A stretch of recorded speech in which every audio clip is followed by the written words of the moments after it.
సింహాచలం అప్పన్న దేవాలయంలో ఎలక్ట్రిక్ బస్సులను ప్రారంభించిన చైర్మన్ అశోక్ గజపతిరాజు, ఈవో శ్రీనివాసమూర్తి. ఒక్కో బస్సు ఖరీదు 1,65,00,000. ఛార్జింగ్ సమయం 2 గంటల 30 నిమిషాలు. ఒకసారి ఛార్జింగ్ చేస్తే 225 కిలోమీటర్ల ప్రయాణం. అశోక్ గజపతి కామెంట్స్. భక్తుల సౌకర్యార్థం ప్రకృతి వనరులను సోలార్ పవర్ ద్వారా కరెంటుతో నడిచే వాహనాలు అవసరం. అందుకోసమే 2 బస్సులను కొనుగోలు చేసి భక్తులకు అందించాం.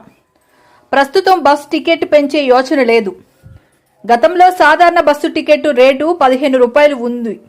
అదే టికెట్ రేటుతో ఏసీలో భక్తులను సింహగిరికి చేరుస్తాం. ఈ బస్సు సాధ్యాసాధ్యాలను పరిశీలించి పొల్యూషన్ లేని మరిన్ని వాహనాలను కొనుగోలు చేస్తాం. చైర్మన్ అశోక్ గజపతిరాజు.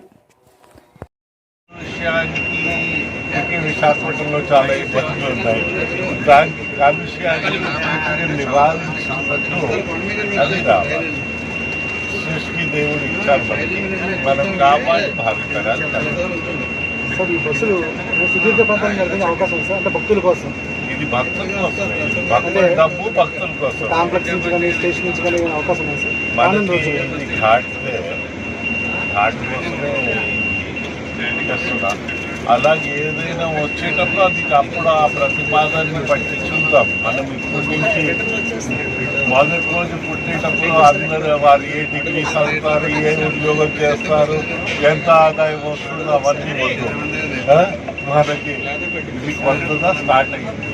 చూద్దాం మెల్లిగా అలాగా ఎలా డెవలప్ చేయాలి, ఏంటి మన ఆబ్జెక్టివ్స్ ఇది చేయకుండా డెవలప్ కాస్ట్ ఏముంది. భక్తులు ఇచ్చారు 1 crore చిల్లర ఉంటుంది. 1.65 మేము ఏదో చిల్లర కొట్టు నడుపు. మేము ఇదంతా చేసేటప్పుడు కాస్ట్ అంటారు. మేము కాస్ట్ చూడు మనకి ఎకనామిక్ వైబిలిటీ చూస్తాం తప్ప కాస్ట్ మేక్ సెన్స్. జై శ్రీమన్నారాయణ. శ్రీ శ్రీ వరాహ లక్ష్మీ నరసింహస్వామి వారి దేవస్థానంలో మనము ఈ రోజున ఈ ఎలక్ట్రిక్ బస్సు 100% ఎలక్ట్రిక్ బస్సుని గౌరవ చైర్మన్ గారు శ్రీ పుష్పపాటి అశోక్ గజపతిరాజు గారి స్థలం మీదుగా మనం ప్రారంభించాం. వాస్తవంగా ఇది వారి కళ. వారు దీన్ని సంకల్పించి మనం ఇక్కడ అంటే సెంట్రల్ గవర్నమెంట్ ఆర్డర్ కూడా ఉంది, ఆర్డర్ కూడా చూపించి దీన్ని ఒక ప్రతిపాదన తయారు చేసి పంపించిన క్రమంలో నేను ఇక్కడ ఈవోగా వచ్చాక దీని పేమెంట్ పే చేయడం కానివ్వండి, ఈరోజు ఈ బస్సు రావడం కానీ, రెండో బస్సుకు కూడా మనం ఇంకొక 50% అమౌంట్ పే చేసాం. వారు ఇంకొక నెల 40 daysలో మేము వాళ్ళ కమ్యూనికేషన్ ఇస్తారు. ఇచ్చాక మనం దానికి కూడా బ్యాలెన్స్ పే చేసి రెండో బస్సు కూడా తీసుకుంటాం. మీరు అడిగినట్టు మనం వేరే దేవస్థానాలతో ఎక్కడన్నా పోతే సామాన్య భక్తులు అంటే భగవంతునికి భక్తులే నిజమైన ప్రతినిధులు అన్న ఒక కాన్సెప్ట్ తోటే మన దేవస్థానంలో వెళ్తుంది.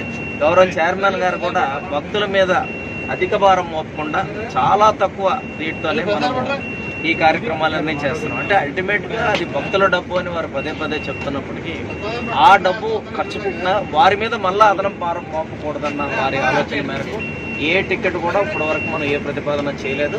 వారు అన్నట్టు ఒక 3 నెలల తర్వాత మనకున్నటువంటి పరిస్థితులు బేరీజ్ వేసుకున్నాక ఒకవేళ వాళ్ళకి మించిన భారంగా అయితే తప్ప పెంచే పరిస్థితి కూడా లేదు.